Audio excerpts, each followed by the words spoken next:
Bueno, mis hermanos, le damos gracias a Dios primeramente por estar aquí un día más en su casa, un día más recibiendo palabra de Dios, ¿no? y siendo instruido a través de la enseñanza de la Escritura. Hoy seguiremos estudiando la tercera lección de este curso que viene siendo como doctrinas básicas o fundamentos de la fe, como dice este libro. Nos seguimos apoyando en este libro que escribió John MacArthur, y quien ha explicado magistralmente las doctrinas básicas. Y hoy estaremos viendo la lección número 3, que viene acerca de Dios, su carácter y atributos. Y nosotros hemos estudiado los viernes, estamos también viendo el libro de Conociendo a Dios Vivo, y ese libro habla abundantemente. Saquen por lo menos los celulares de ustedes, a ver si tienen la aplicación de la palabra de Dios, la Biblia, y para que tenerlo a mano a la hora de buscar los textos. Y entonces estaremos a través del libro, que ese libro es también del hermano Paul Washer, que nos está sirviendo para, como dice el título, Conociendo al Dios Vivo. Y él en los primeros capítulos hace buen énfasis acerca de los atributos de Dios. Y es que de hecho en toda la palabra de Dios podemos ver sus atributos. Dios vemos desde la creación, el atributo de su todo poder, Dios creando los cielos, la tierra, Dios ordenando todas las cosas. Y vemos como que a lo largo del tiempo, como estamos viendo también en la confesión de fe, cómo Dios ha decretado todas las cosas y cómo han ido sucediendo a través de un orden establecido por Él mismo, no tomando en cuenta Él algo que va a pasar en el futuro para Él ordenar sus planes. No, simplemente Dios los ha decretado y todo va a salir ordenadamente conforme a su voluntad decretiva. ¿Qué es lo que significa la palabra decreto? Es su voluntad puesta en práctica. Y entonces estamos viendo que no solamente un Dios todopoderoso, sino a través de su decreto, ves cómo todo va saliendo. Vemos un Dios perfecto, vemos un Dios ordenado, y esas son características que vamos a estar viendo precisamente en esta clase. Bueno, el objetivo de esta lección es el proveer a los estudiantes un entendimiento más profundo de los atributos de Dios, y para que ellos puedan darle a Dios una adoración más verdadera y honrosa. Cuando uno conoce a una persona, crece su amistad mientras más tú te relacionas con él. Y por supuesto crece también la manera que tú lo respetas a él. Hay una gran confianza mientras más tiempo tú pasas con esa persona. Bueno, el propósito de conocer a Dios es precisamente lo que se deriva de esa relación, de ese estudio de Dios, es que tengamos de Dios una correcta forma de adorarle y honrarle como Dios se merece. Y de hecho nosotros tenemos muchísimo como seres humanos, y en especial yo por mi parte tengo muchísimo que agradecerle a Dios, muchísimo. Y he visto ahora a lo largo de mi vida, mientras más conozco a Dios, cómo desde que nací Dios me está cuidando, de cuántos peligros hubo en mi vida y Dios me libró en ese momento. Lo que mucha gente se ponía la mano en la cabeza y decía, oye, de milagro tú te salvaste. No, fue un propósito de Dios cuidándonos a cada uno de nosotros, definitivamente. Entonces ese es el propósito de esta clase, el conocer más de Dios, su carácter y atributos. Entonces dice, bueno, el plan de la clase para la lección 3, ver la información general sobre la persona de Dios. y repasar sobre los atributos. Y dentro de algunas preguntas comunes, vamos a ver: si Dios es todopoderoso y es amor, ¿por qué hay sufrimiento en el mundo? Esta es una pregunta clásica de todas las personas. Y si Dios es soberano, ¿por qué no previene que algunas personas vayan al infierno? Esa es otra. Claro que esta no sé si han estado prestando atención a las clases del decreto de Dios, y hemos visto precisamente estas dos preguntas dándole respuestas en la clase. Bueno, para comenzar la clase, vamos a ver a modo de introducción.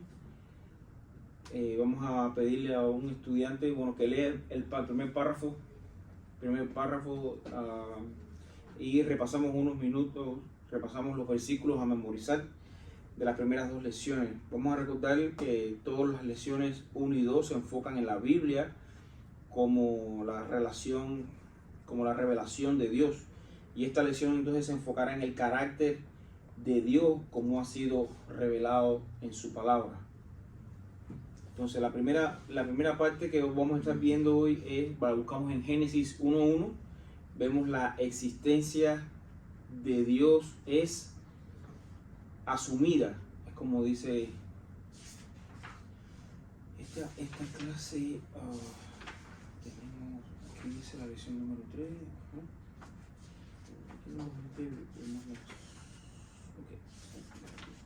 En el párrafo que ustedes tienen, el de la introducción, vas a tener que leerlo tú porque ellos no tienen. Déjame buscarlo. Ustedes no tenemos un libro aquí para. Esa es la importancia, que al menos tengan el libro para que participen, lean. Entonces, el párrafo, esta es la introducción, por favor, si me la puedes leer.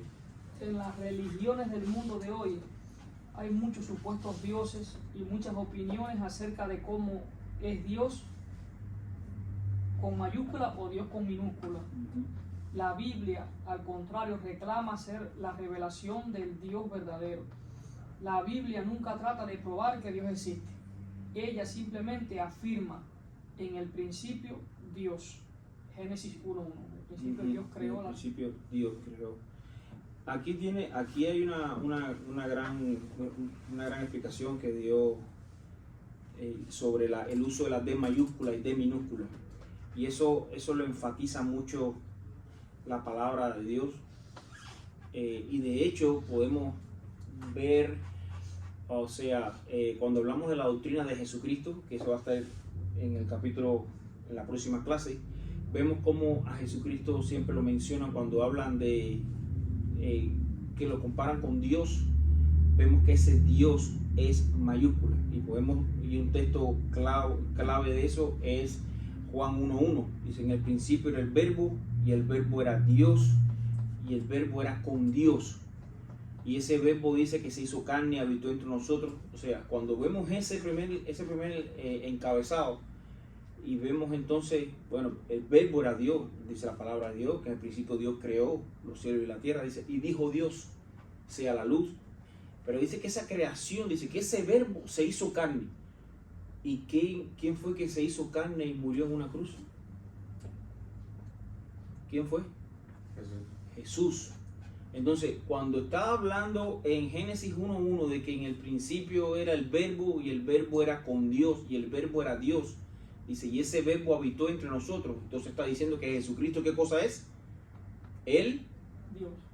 Es Dios, pero es, hablando del Génesis de Juan 1:1, al principio es el verbo.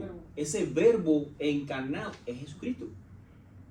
O sea, que en la creación vemos ahí las tres personas. Estaba Dios, pero dice, y dijo Dios, dice, ese verbo que salió es Jesucristo. Y después vemos en el versículo 2, dice, y el Espíritu de Dios se movía sobre la faz de la tierra. Ahí está la tercera persona de la Trinidad.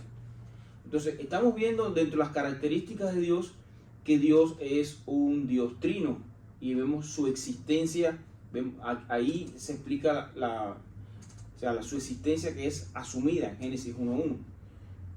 El segundo punto, vemos de la autoexistencia de Dios, vemos el significado del título de Yo Soy, que aparece en Éxodo capítulo 3, versículo 14. Cuando nosotros vemos ese Éxodo, búscalo ahí, Éxodo 3, capítulo 14.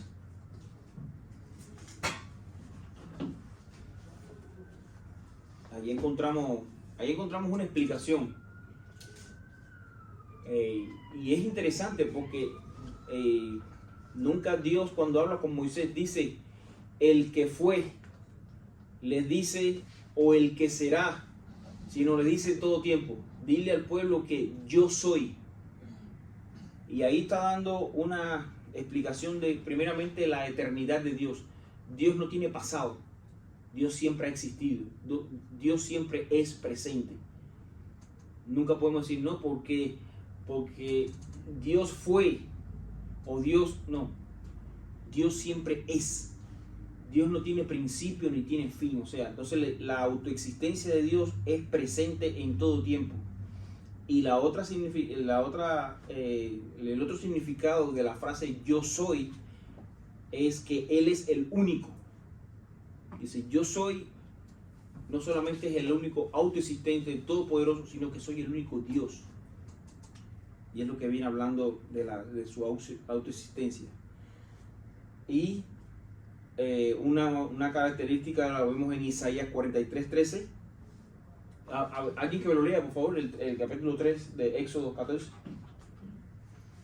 Capítulo 3, versículo 14 de Éxodo. Y respondió Dios a Moisés, yo soy el que soy. Y dijo, así dirás a los hijos de Israel, yo soy, me envió a vosotros. Ajá, fíjate.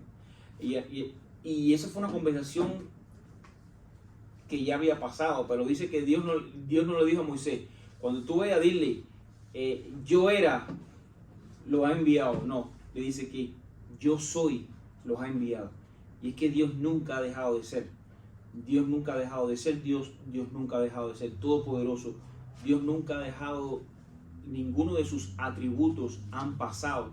Y ahora tiene atributos nuevos que suplantan el que dejó. No, Dios siempre es. En Isaías 43:13 vemos cómo Dios ha existido desde la eternidad. En Isaías 43:13.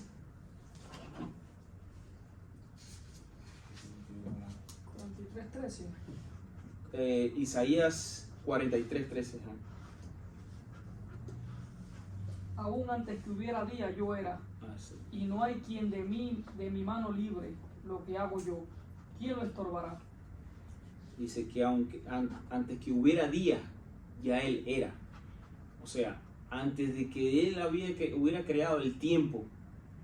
Y esto fue cuando ya dijo, en el principio, ahí fue donde comenzó el tiempo a correr. Cuando Dios dijo, en el principio, ahí Dios fijó un tiempo de comienzo. Pero antes de eso, o sea, el tiempo no definió a Dios, sino Dios definió el tiempo. Dios fue quien definió el comienzo de todas las cosas. Entonces, eso es lo que hace, le da una característica principal de quién es Dios, que en su eternidad Dios dispone de cuándo comienzan las cosas y cuándo terminan. Entonces, vemos cómo, entonces, vamos a hacer entonces esta pregunta: ¿por qué cuestionan los hombres la existencia de Dios? ¿Cómo se ha revelado Dios a sí mismo al hombre? Bueno, vemos si repasamos Romanos capítulo 1, versículos del 18 al 22, y Romanos 2, versículos 14 al 16, aquí vamos a ver unas cuantas respuestas acerca de... Vamos a ver Romanos 1, 19. Y aquí estamos, creo que en esta parte es donde empieza la culpabilidad del hombre. En Romanos 1, 19. Exactamente, dice, porque lo que de Dios se conoce le es manifiesto, porque Dios se lo manifestó. O sea, ahí vemos que Dios manifestó. Perfecto. Aquí. La tercera. Ujú. Estamos en la tercera. Entonces vemos cómo Dios en Romanos capítulo 1, versículo 19, cómo Dios se reveló evidentemente al hombre. Dice, cómo Dios se ha hecho evidente dentro de los hombres. Y es que ahí en Romanos 1, 19, ¿cómo dice? Dios se manifestó. Exactamente. Dice, porque lo que de Dios se conoce, dice, Dios se conoce, le es manifiesto porque Dios se lo manifestó. Y en Romanos 1:20 dice, porque las cosas invisibles de su eterno poder y deidad se hacen claramente visibles desde la creación del mundo, siendo entendidas por medio de las cosas hechas, de modo que no tienen excusa. O sea, lo que podemos entonces estar diciendo de que el hombre no tiene excusa para no tener evidencia de la existencia de Dios. La propia creación habla de un Dios existente. Aquí las cosas no pasan por casualidad.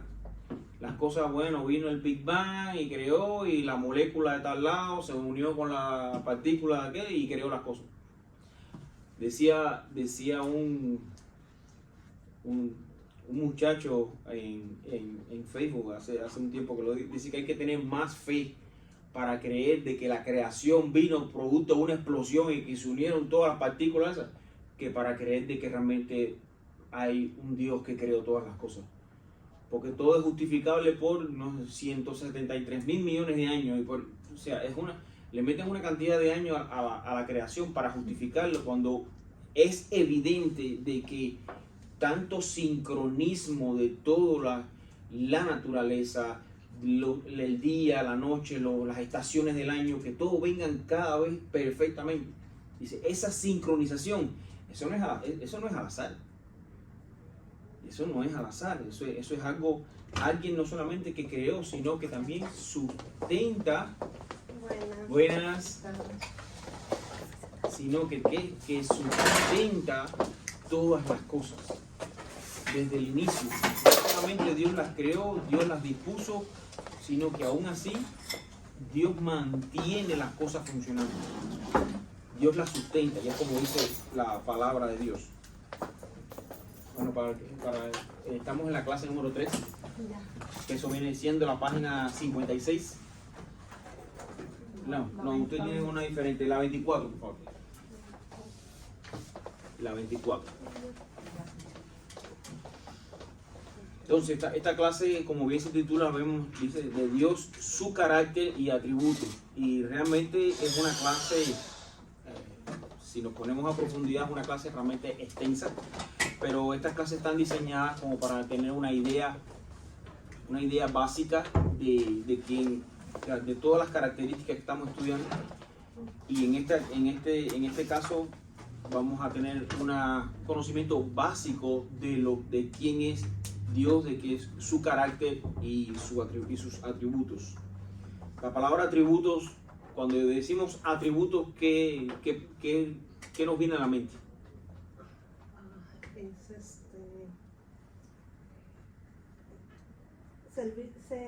Servirle, ¿no? No, cuando estudiamos de Dios y vemos su carácter y atributos, cuando decimos atributos, ¿a qué nos estamos refiriendo? ¿Quién tiene una idea? Características de una persona. Exactamente. Podemos decir las habilidades de las personas también.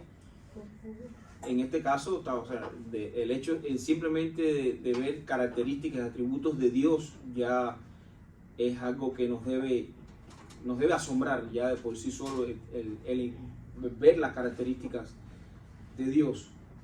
Entonces, estamos en la parte de la autoexistencia de Dios, en la página 24 seguimos, ¿no? Sí.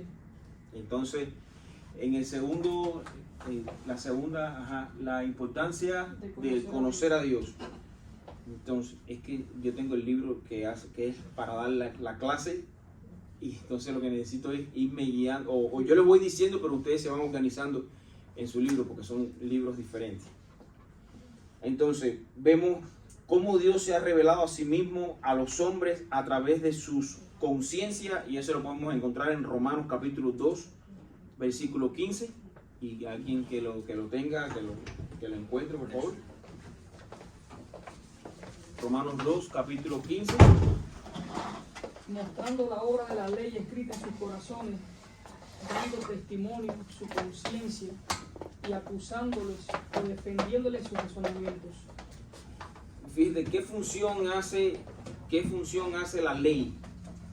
Dice, defendiéndolo o acusándole en sus razonamientos. Y es que nosotros siendo seres creados, nosotros no sabemos andar sin ley. De hecho, y la ley no es algo impositivo para que nosotros lo cumplamos, sino es una manifestación de el amor de Dios. Y de hecho, cuando nosotros podemos comparar si amamos a Dios, cuando ¿qué? ¿Cómo dice la palabra? Dice, vosotros, si me amáis, guarda mis mandamientos. O sea, que es una manifestación de Dios al dar su ley, su mandamiento, pero también es una manera de nosotros amar a Dios, no diciéndole todas las mañanas, Señor, yo te amo. No, obedeciendo su palabra. Es así como Dios ve el amor, el amor de sus criaturas, el amor y especialmente de nosotros, sus hijos, cuando nosotros guardamos los mandamientos de Dios. Y hay una implicación realmente con eso. Y es que, como dice el mismo Señor, dice, no todo el que me dice Señor, Señor entrará en el reino de los cielos. No todo el que dice Señor, yo te amo entrará en el reino de los cielos. Sino el que hace la voluntad de mi Padre que está en los cielos, dice el texto. O sea, hay una implicación práctica, moral, de el guardar los mandamientos de Dios. Pero para eso es que Dios nos lo reveló en Romanos 2.15, dice el apóstol Pablo, que nos puso la ley para que nos redarguya y nos confronte realmente. Ahora, vamos a ver cuál es el resultado cuando los hombres ignoran el poder creativo de Dios, ignoran su conciencia y se apartan de Dios. Bueno, en Romanos capítulo 1, versículos 21 y 22, vemos las consecuencias, o en otras palabras, para resumirlo, las consecuencias de voluntariamente no querer guardar la ley de Dios. Ahí dice Romanos capítulo 1, 21 y 22. Sí, por favor. Pues habiendo conocido a Dios, no le glorificaron como a Dios, ni le dieron gracias, sino que se envanecieron en sus razonamientos, y su necio corazón fue entenebrecido. ¿Y el 22? Profesando ser sabios, se hicieron necios. Y ese es algo que va a pasar siempre cuando nosotros intentamos sacar a Dios, buscarle una explicación fuera de Dios. Y la ley de la gravedad, no, esa ley todo lo que tú tiras va para abajo porque es la ley de la gravedad. No, eso fue un Dios decretivo, un Dios todopoderoso que decretó de que todo lo que se suelte en nuestra creación, todo lo que se suelte arriba va para abajo. Pero eso no es la ley de la gravedad. No fue quien inventó la ley de la gravedad quien encontró eso, sino fue un Dios que decretó todas las cosas y dentro de todo ha decretado que todo lo que se suelte caiga. Y aunque parezca a nosotros normal, porque siempre hemos vivido en un planeta con gravedad y etcétera, vemos como fuera de este planeta esa ley no funciona, para decirlo de alguna manera, esa ley no funciona. Ahora, ahí es donde entra la grandeza de Dios. ¿Cómo es posible que aún el planeta Tierra sea único con respecto a todos los demás planetas? En uno falta oxígeno, en uno está muy caliente, porque esa ha sido la creación de Dios. Dios ha manifestado su gloria y nos las ha dado a conocer a través de la creación de todos esos planetas. Y podemos ver sus diferencias, podemos ver sus particularidades dentro de que Dios no solamente se enfocó su gracia creativa en nuestro planeta, sino que vemos con cuán diferentes formas Dios ha manifestado su creación o su atributo creativo. Entonces,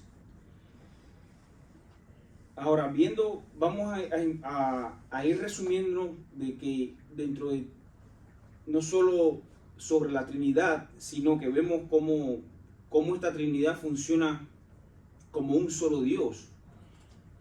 Y entonces vemos que en la lección, vamos a ver el versículo en Isaías 45, 22 y 44, del 6 al 8. Esta Trinidad, no quiero que lo busquen porque si no nos vamos a extender mucho. Voy a leer solamente la nota que habla.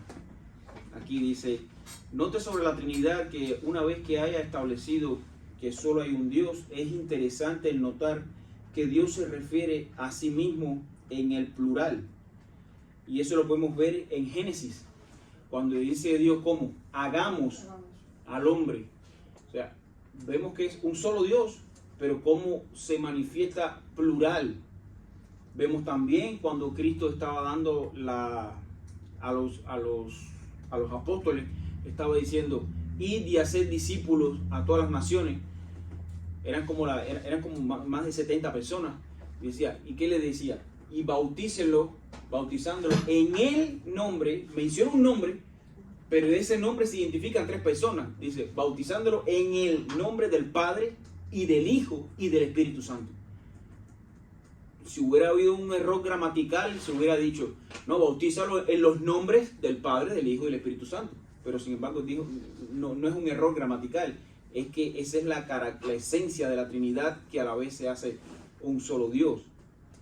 Y es que es compuesto de Padre, Hijo y Espíritu Santo.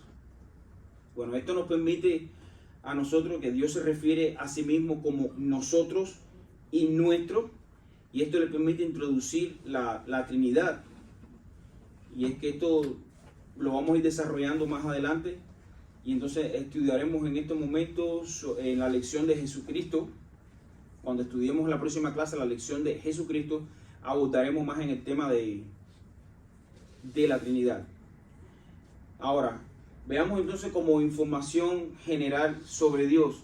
Bueno, esta información no es mencionada en la lección, pero no obstante, ustedes la pueden usar para suplementar la lección. Vemos en Mateo capítulo 6, versículo 9, que el Padre está en los cielos. Vemos también en ese Mateo 16, 17. Tú búscame, hermano, el Mateo 6, versículo 9, Ramsey. Búscame Mateo 16, 17. Ahí está hablando de que el Padre está en los cielos. ¿Sí? ¿Lo tienes? Mateo 6. Mateo 6, 9.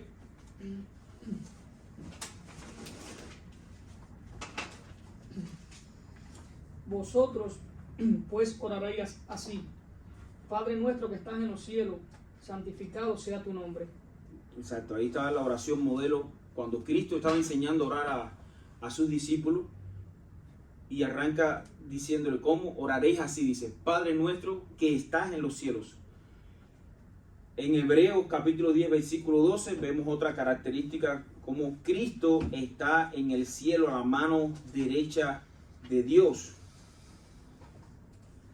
También vemos, no quiero abundar mucho en los versículos porque si no nos vamos a demorar un poco, pero ahí está en el libro anotado, cuando tengan, no sé si ustedes también lo tengan. No. Aquí estamos en la tercera, aquí ya. Se ve exacto, ¿cómo pues? Aquí, ¿no ves? Entonces, en ese texto, ahí podemos abordar acerca de lo que habla el texto acerca de Cristo, cómo funciona en la Trinidad. Y vemos también el Espíritu Santo.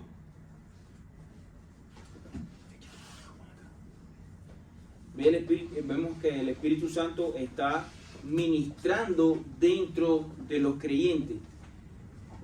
Como dice Romanos capítulo 8, versículo 11. Vamos a buscar un momentico, Romanos capítulo 8, versículo 11.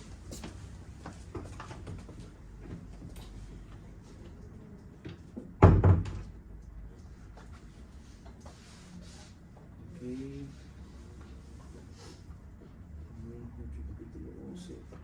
dice, y si el espíritu de aquel que levantó de los muertos a Jesús mora en vosotros, el que levantó de los muertos a Cristo Jesús vivificará también vuestros cuerpos mortales por su espíritu que mora en nosotros.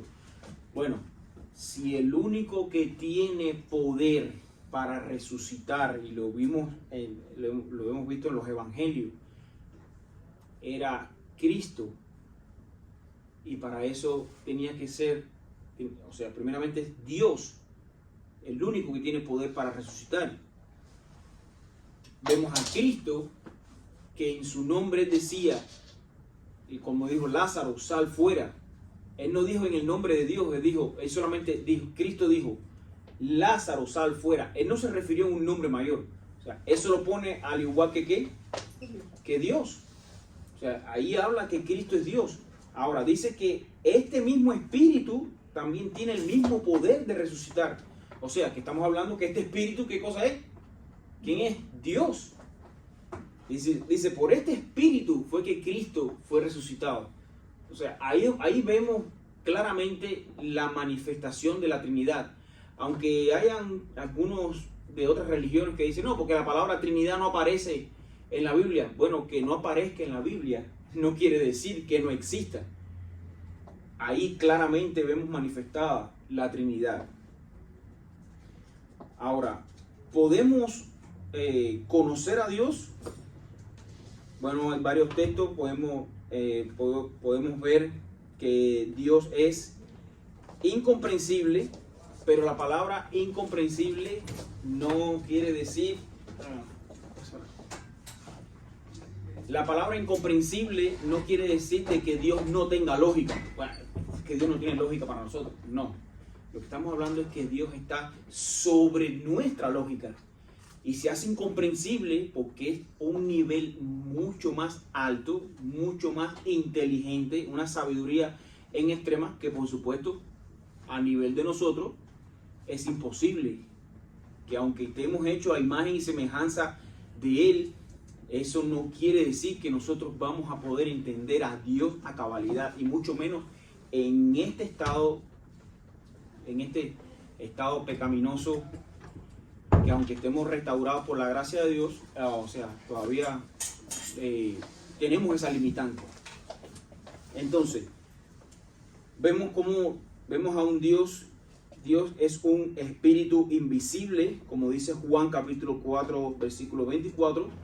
Y en el libro están anotados los textos, así que cuando tengan ustedes oportunidad, lo pueden ir buscando, pero simplemente le voy pasando por alto, lo voy pasando rápido porque para que no se alargue tanto la clase. Tiene mucha explicación y me gustaría de cierta manera que abarcarlo todo.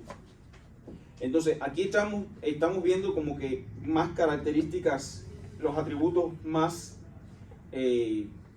como más explicados a través de textos. Vemos que Dios no tiene límites. Vemos Job capítulo 11 versículo 7. Vamos a buscarlo un momento. Job capítulo 11 versículo 7. Aquí está. Y dice, ¿descubrirás tú los secretos de Dios? ¿Llegarás tú a la perfección del Todopoderoso? Y aunque eso está en forma de pregunta, sabemos que Job no podía llegar ahí. Y aunque ahí lo describe como que, en este libro describen a Job como un siervo, dice, recto y perfecto. O sea, un hombre íntegro, un hombre que obedecía la ley. Pero vemos que, o sea, ese recto y perfecto está dado a que hasta ese momento la ley que la había sido, bajo la ley que él tenía, o sea, él se mantenía lo más prudente posible. Y esta palabra a veces tiende a confundir. Cuando la palabra de Dios habla de alguien que dice, anduvo perfecto en todas las cosas, la traducción correcta es que actuó con madurez. O sea, fue responsable en guardar la ley. Sabemos, hermanos, que nadie puede guardar la ley. De hecho, la ley lo que hacía era que condenar al hombre. La ley, cuando Dios se la dio a Moisés para exponerla, desde el principio lo que le está marcando es la distancia que hay entre Dios y el hombre. Bueno, guardarás con toda tu alma, amarás a tu Dios con toda tu alma, con toda tu mente, con todo tu corazón. O sea, ¿quién hace eso? Nadie. Simplemente la ley lo que hacía era mostrarle la incapacidad que tenía el hombre. Y aunque Dios mandaba a cumplir la ley, esta la cumplirá, simplemente lo que le estaba mostrando es la incapacidad, no solamente de cumplirla, sino la condena que venía tras el violar la ley. Por eso era que constantemente tenían que estar haciendo sacrificios por sus pecados, a través de que eso apuntaba aquí a Cristo. Cada vez que Él le mandaba, no, tienes que sacrificar un cordero de un año, tienes que sacrificar derramamiento de sangre. Eso lo que estaba era una maqueta de lo que iba a suceder en la cruz del Calvario, donde Cristo, como Cordero de Dios, dice que iba a morir una sola vez y para siempre por los pecados de sus escogidos. Entonces simbolizaba eso. ¿La ley era mala? No, en ninguna manera. Es lo que dice el apóstol Pablo. Lo que simplemente que nosotros venimos a conocer el pecado por medio de ¿qué? De la ley. Porque la ley nos lo declara. Entonces, y esa es parte de la incomprensión de Dios. No es que Dios no tenga lógica, es que Dios está sobre toda lógica.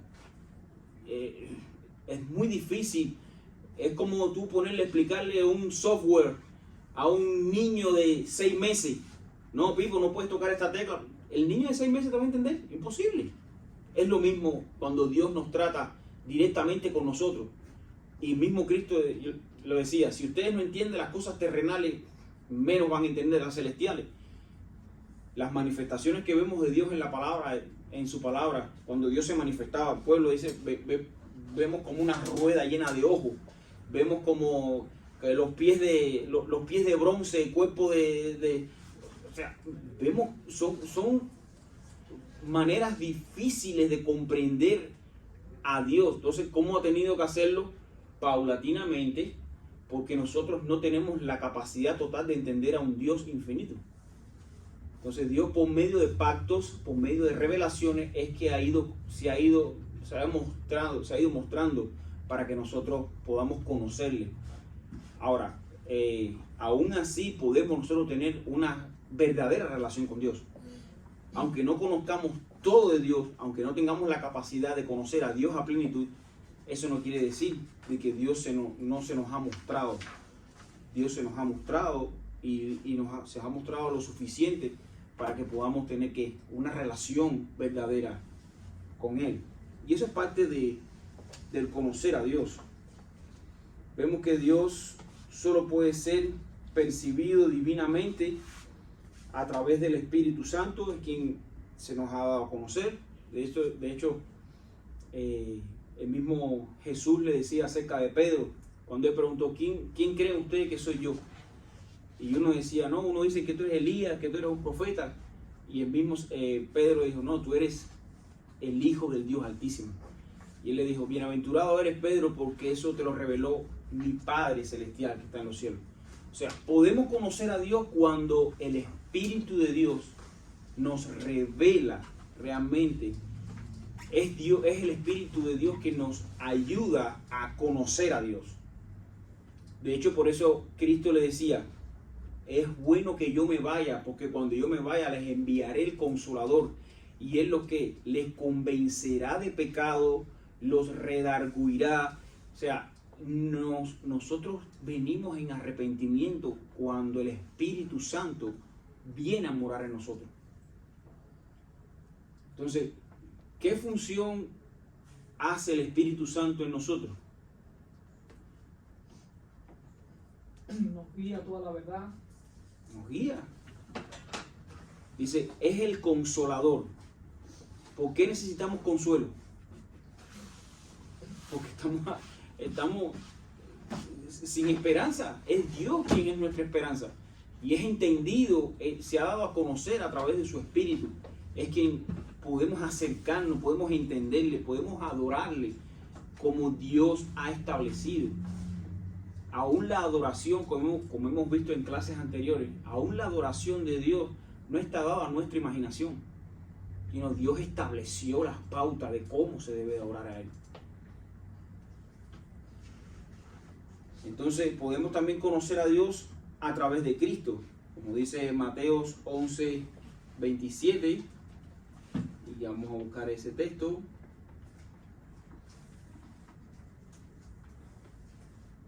Mateos 11:27 dice: todas las cosas me fueron entregadas por mi Padre, y nadie conoce al Hijo sino el Padre, ni al Padre conoce a alguno sino el Hijo, y aquel a quien el Hijo lo quiera revelar. O sea, ahí está. Nosotros conocemos a Dios porque su Hijo nos los ha dado a conocer.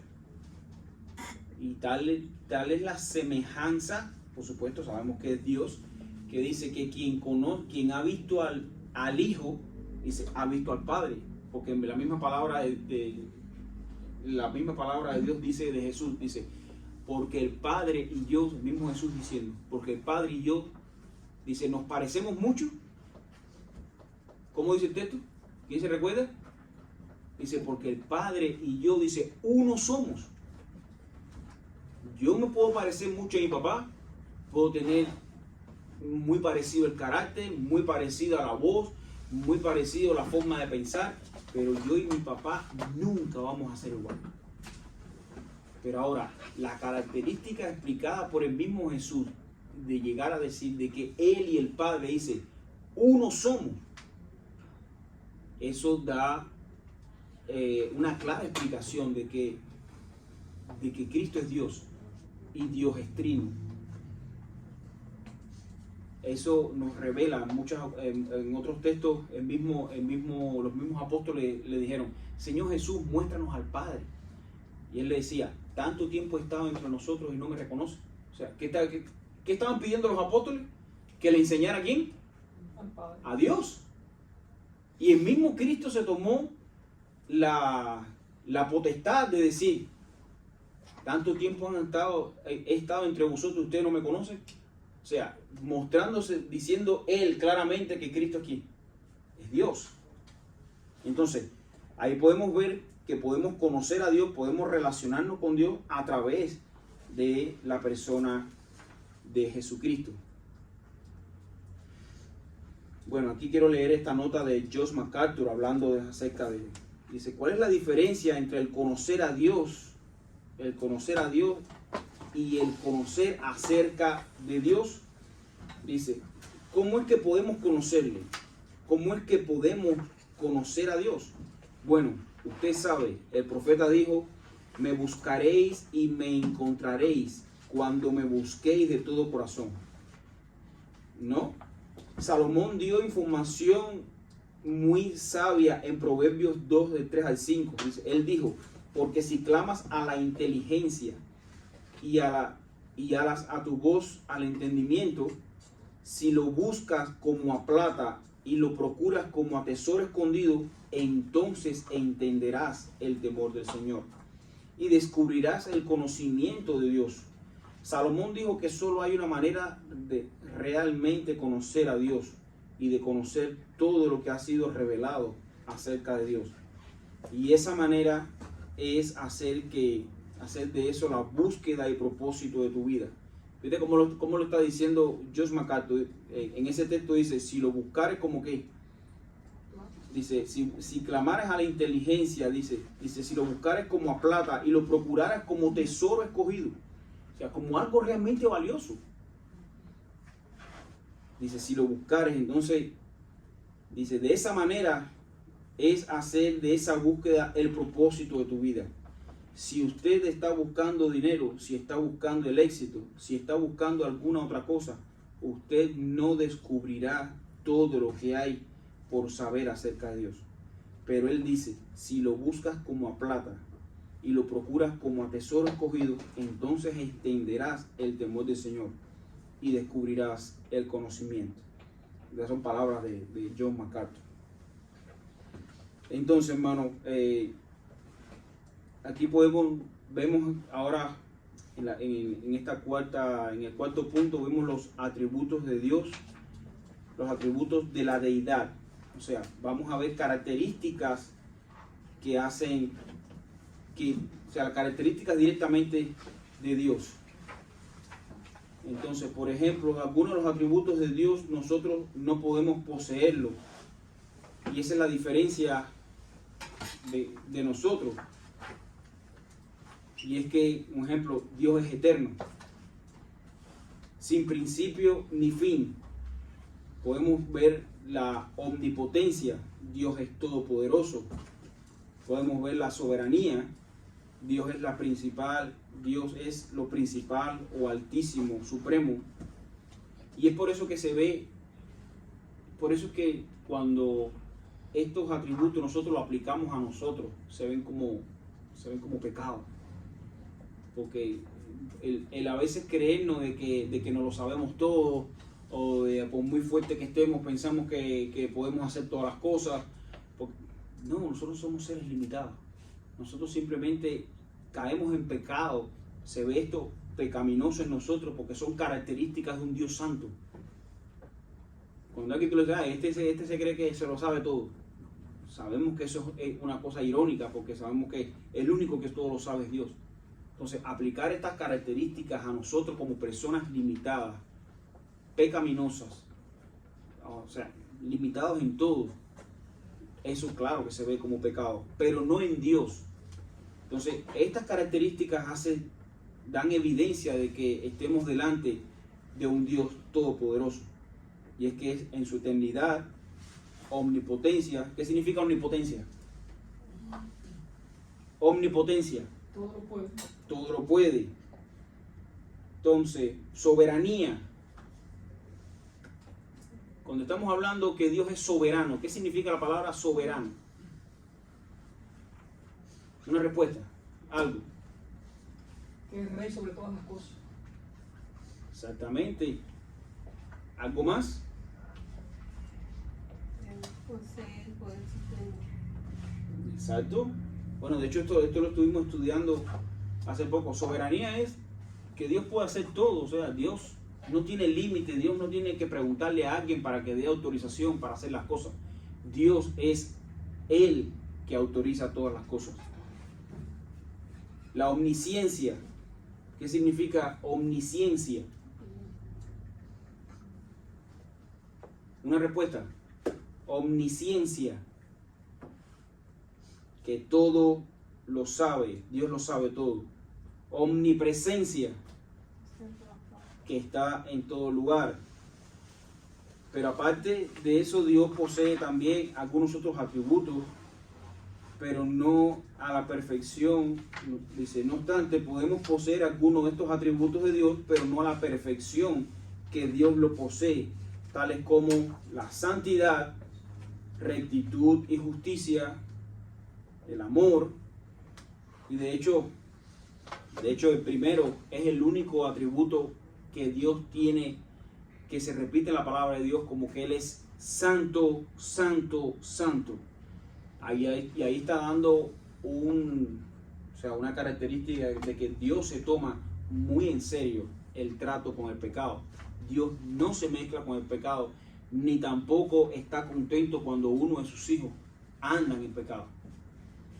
Ahí no vemos nunca la palabra de Dios que Dios es amor, amor, amor, que Dios es justicia, justicia, justicia, que Dios es benignidad, benignidad, benignidad. Pero sí podemos ver que Dios es santo, santo, santo.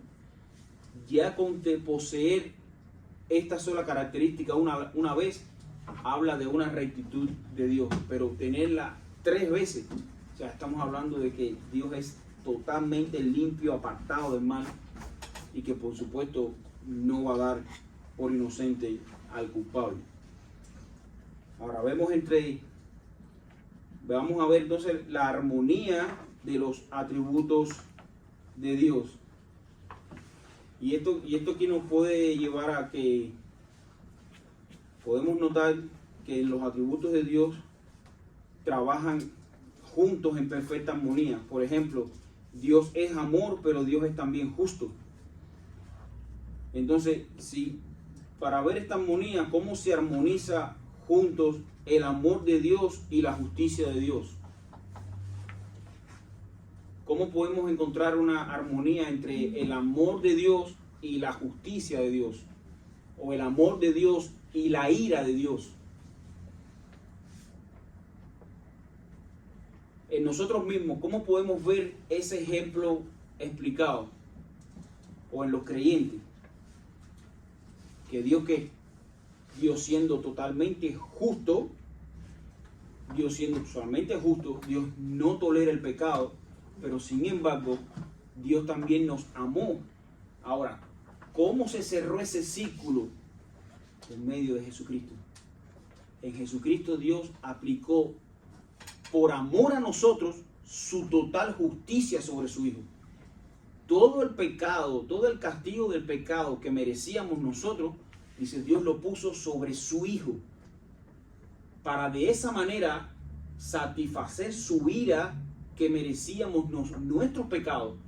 Y por ende ahora a través de Cristo es que Dios se acerca a nosotros.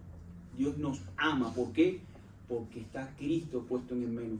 Cristo es el intercesor, el mediador entre Dios y nosotros los hombres. Por eso es que la figura de Cristo es tan relevante en el pacto por gracia. Sin Cristo no hay salvación. No hay manera.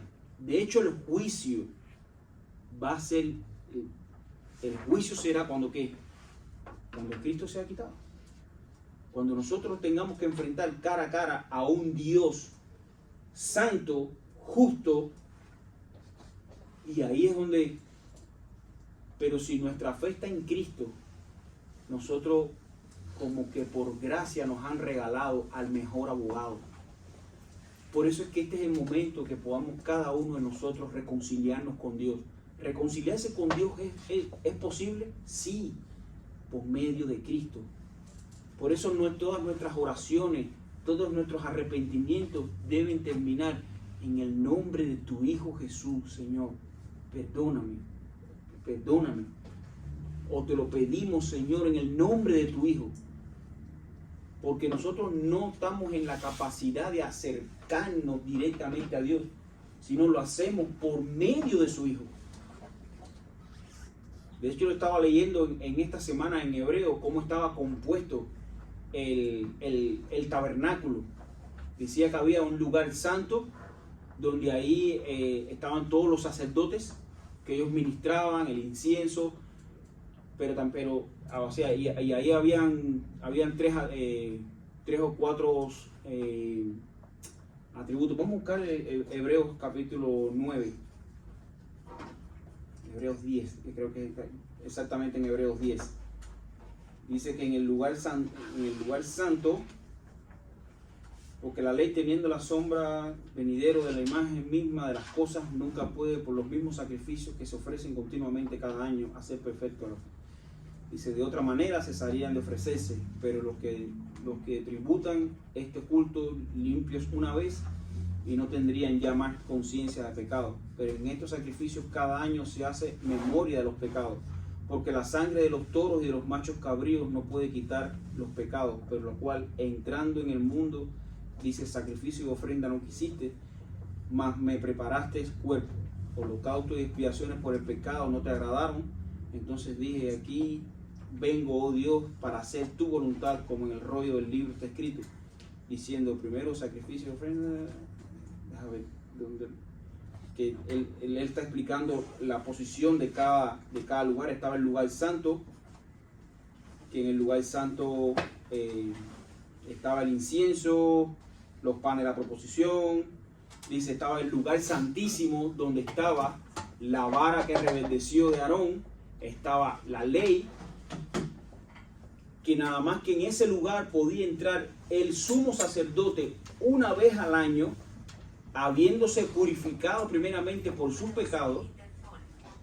Primeramente él se tenía que hacer un sacrificio para limpiar sus pecados, para después acercarse a ese lugar. O sea, fíjense cómo era. Dice, tenía que cambiarse toda su vestidura, estar limpio tanto, no solamente carnal, sino espiritualmente a través del sacrificio de un cordero. Hebreos 9, ¿no? Yo lo había leído, dice, porque el tabernáculo estaba dispuesto así. En la primera parte, llamada el lugar santo, estaban los candeleros, la mesa de los panes de la proposición.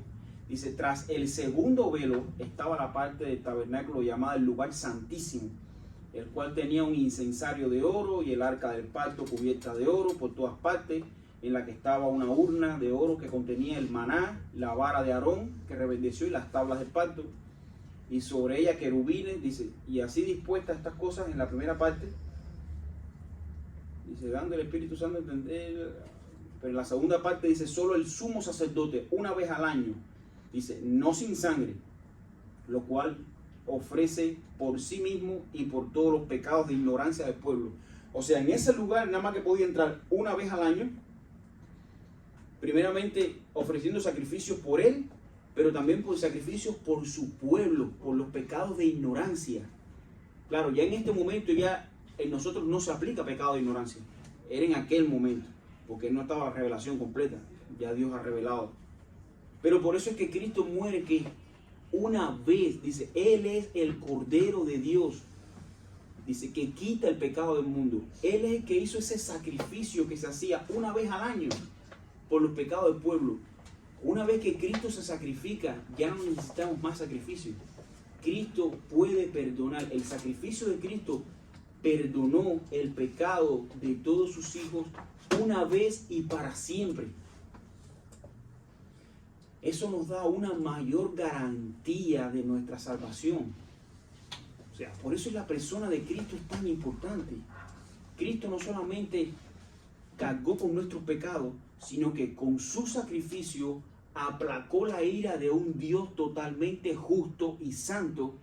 Y entonces por eso a través de Cristo es que ya nuestras oraciones pueden llegar al Padre.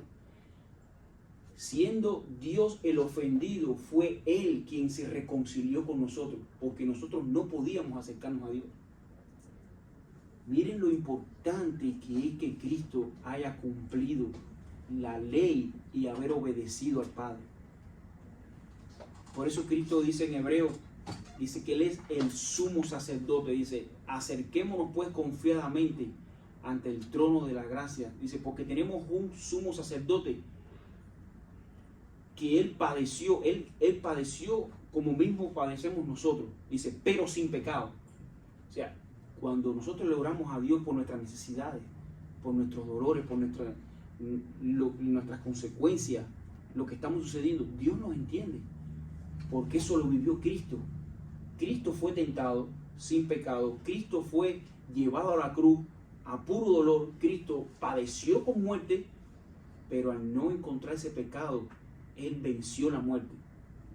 Dice, ese espíritu fue quien le dio vida, porque no se halló culpabilidad en Él. Entonces, por eso que solo a través de Cristo, poniendo en nosotros nuestra fe en Cristo, es que podemos tener vida y vida en abundancia.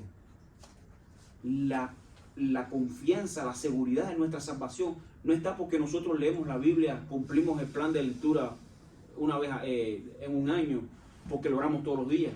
No, la seguridad de nuestra salvación está en Cristo. Nuestra fe está en Cristo. Dice que nosotros estamos en las manos de Dios. Dice, y los que están en mi mano, dice, nadie los arrebatará de mi mano. Es solo por Cristo que tenemos. Entonces, aquí vemos cómo la armonía de los atributos de Dios se mezclan, se combinan, ¿no? Entran en total armonía. Dios es amor y desea que nadie se pierda.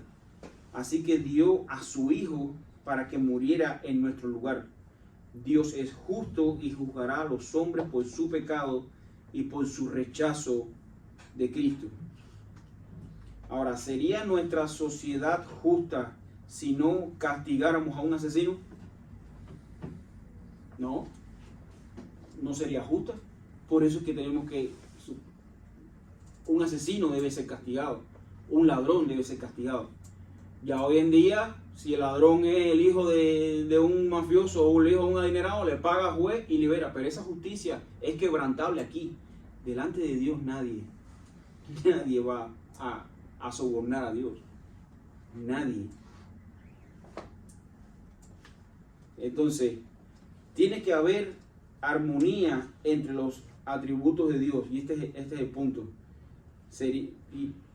Dice, ¿sería Dios justo si Él no castigara a los pecadores? Entonces, la armonía consiste en que, siendo Dios justo, Dios no pasó por alto nuestras transgresiones, sino lo castigó en su Hijo. Entonces, ahí se cumple tanto su total justicia como su total amor y perdón. ¿Qué tiempo me queda aquí? 1:57. Bueno, mi hermano, vamos a dejarlo aquí. Es que la clase es bien extensa. Y habiendo visto, ya para cerrar, vemos cómo los atributos de Dios, conocer quién es Dios, nos da una mayor comprensión y un mayor agradecimiento. No es para espantarnos, al contrario, es para vivir cada día más agradecido a Dios.